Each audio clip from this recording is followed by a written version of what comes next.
Yeah, I think that's something that, you know what? I'm actually having an epiphany right now as we're doing this interview that a lot of my guests and I have in common. That from like 17, 15, around that time, we just started saying, you know, I'm off of this. Yeah. And no matter how good our parents were, we're just like, I want to go do some other shit. Right? Yeah. So like at 17, what was life like when you started living on your own?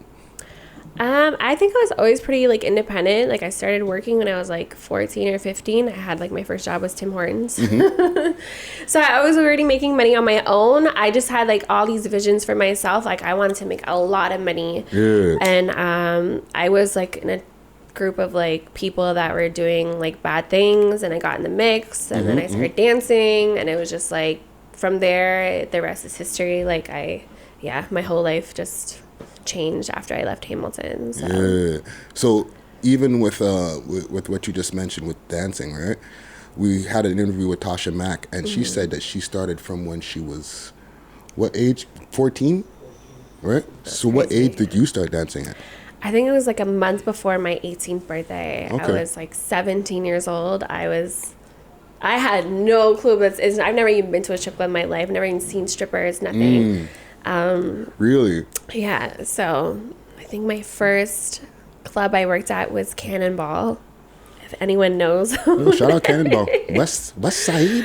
Yeah, and then from there I worked like all across Ontario. I worked in Ottawa. I worked in every single bar there was, but the game was like so different back then than how it is now. So Yeah. What was your first night like? I think I took like 3 tequila shots, and I think I just went and did my thing. I had no clue what I was doing. I don't even know if I was giving lap dances or if I was just talking. But I came home with money that night. I don't even remember exact amount. It was enough for me to be like, yes, this is it. This is what I'm doing. But yeah, it was addictive. Like the most money I've seen since I was like ever. Coming from like little square jobs and then having that much money in your pocket at that age. Well, fucking compared to Timmy's. And back then the minimum wage was like what, $9, maybe $10. Like it was not a lot. Super low. Yeah. Super low. So I was like, this is a joke. Yeah. Like. Wow. So even like inside of that world, right? Like while you're navigating through that world, what's some of the crazier things that you've seen? You know oh my God, I think I've seen it all. Like I always tell people, if I could write a book on everything I've seen and been through, it's crazy. Like every life experience, like death, drug addiction, prostitution, pimping. You saw somebody die in the club? I've not seen someone die, but I've worked with people and they're there that day and the next day they're not. And it's usually like drug overdose or murder, suicide, like. It's rough. It's like it's a good industry, but it's also a dark industry. Yeah. But yeah, it's like everything. It's crazy. You know, it reminds me of a story because like I used to be around the game a lot back in the days, like early 2000s, like way past the statute of limitations. Okay. for myself, you know what I mean? Yeah. For what I used to be in the club, you know, hustling and, you know, moving my little work around, you know what I'm saying? And a girl told me one time that she collapsed on the stage, right? She was doing, this girl used to do coke, mad ecstasy, because this is like the ecstasy days, right? Yeah. What's one of the craziest overdose type of episodes you ever seen in the club? Probably a girl who did like K. And she was just like moving in slow motion. All of a sudden she just like, collapsed in the change room. She had foam coming out of her mouth. She was just like convulsing. And I was just like, this is not like, I don't know what she was on, but it's scary to see people like that. And you see like the gradual progression of the drugs take over. Like I remember working with this one girl and I was like, oh my God, this girl's so pretty. And then by like month 8, month 9, she had like a couple less teeth. Her skin started looking like shit. Her hair wasn't done. She's itching and scratching, and I'm just like, this girl is addicted to something strong. Wow. And I was just like, it's so sad. And then it can really suck you in and really take over your life. So it's sad to see that, but it comes with the industry. Like, how do you stay focused? Well, I used to drink. I stopped drinking like 2 years ago, but It's hard. I mean, now that I don't drink and I'm still working at clubs sometimes, it's different. You start to notice things like a lot more. You're more aware of your surroundings, which I like better. But sometimes it takes a little bit more patience, especially when you're talking to guys who are like drunk and you're like, yeah, this is annoying. Or you're talking to girls who are like gone and you're just, yeah, I can't relate. But yeah, like you appreciate it. Like I was there before, so I understand it. So I know a lot of girls have to drink on the job, and I mean that's sometimes what you got to do to tolerate it. Yeah. But it's definitely different not doing it. So even to turn that question around, with some of the crazier things that you've seen of girls ODing in the club, what's one of the craziest things that happened to you ODing in the club? Oh God. Oh Lord. It might have happened like outside the club. I used to have, well, not me, but like me and my friends used to have like these crazy house parties. I've done like cocaine up my butt. Like I've Cocaine up your butt? up my butt. Woo. First of all, it feels fantastic. It's probably the best way to get high because it goes like straight through your bloodstream. Straight through your bloodstream. Yeah. And I don't know if you guys watched Wolf on Wall Street. There's actually a scene where he's shooting like coke in this girl's ass, or she's doing it to him or something. But it's been around for a while, and I think someone must have said it, and I was like, yeah, let's do it. Like cut up some straws.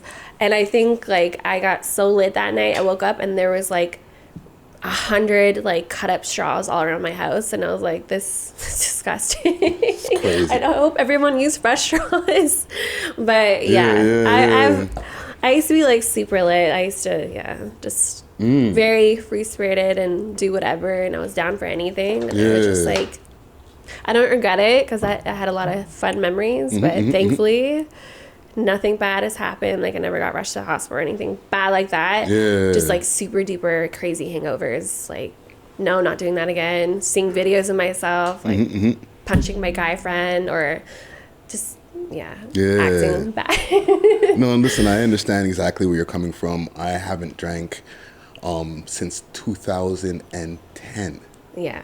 All right. Oh, I used to be crazy. Yeah. You know what I'm saying? Holy shit, yeah, a decade. Yeah, February's gonna make a decade. Right? So I totally can relate to having crazy times and like, you know, having to get away from that type of, you know, and clear your head and start focusing. Yeah. All right. So as well as, you know, through my research, I see the OnlyFans. Okay. Yes. That's the new wave. You know, I've been seeing that on a lot of different Instagram pages, right? And I clicked on it for the first time. This is the first time I've ever clicked on an OnlyFans, all right? And it's not like, you know, I'm trying to be like, oh my God, that's just a taboo thing to do because it's a thing, right? And I seen $12.99 per month USD and $35 for 3 months, right? So what do people get when they actually click on that and put their credit card through there? I mean, they're not going to know until they sign up. we can't, you know, I can't reveal that stuff. I mean, you're going to see things that I don't post on Instagram and things that I'd be showing you if you're my boyfriend, you know, like day-to-day videos and little cute outfits and stuff like that. But you won't know until you find out. I mean, sign up. So but yeah, it's definitely the new wave. And actually, I'm under Jenna Shea's referral program. I don't know if you know who she is. Jenna Shea? Yeah, no. She's like the GOAT. She's like the biggest. So she's like a worldwide finesser. She's been in this game for a while. But yeah, so she's kind of like my mentor right now. In terms of that industry, because it's crazy. Like I see girls making like 20-30K a month at home, and I'm like, it doesn't even make sense to go to a club right now when you have like, especially if you have a large following off Instagram. So I saw it and I took the opportunity, and I'm like, I should monetize this because my followers, I think I have like 94% are male. So I'm like, okay, like let's find a market for me to make money through, and OnlyFans was probably the most lucrative, I think. So yeah, it's crazy. So wow. It's such a crazy world, and I've been watching a lot of different interviews. Shout out to Adam22. He's been interviewing a lot of different women who are doing that, right? Mm-hmm. So what's the average amount of money that I want to dig in your pockets for a second, right? Like, what's the amount of money that you're making off of that per month? Like, how many people are signing up for per month? Let's say. I think I've been on it for like a good month now. I have like 20 guys, but I know girls that have like hundreds of guys. That's crazy. Yeah.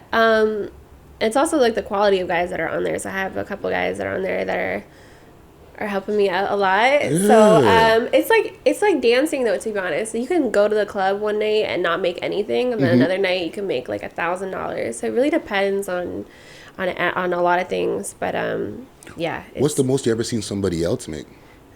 Like I said, I know girls that are on Instagram that are making $20,000-$30,000 a month. A month, eh? A month. So like, and doing other things with that money, like being smart, like investing and stuff.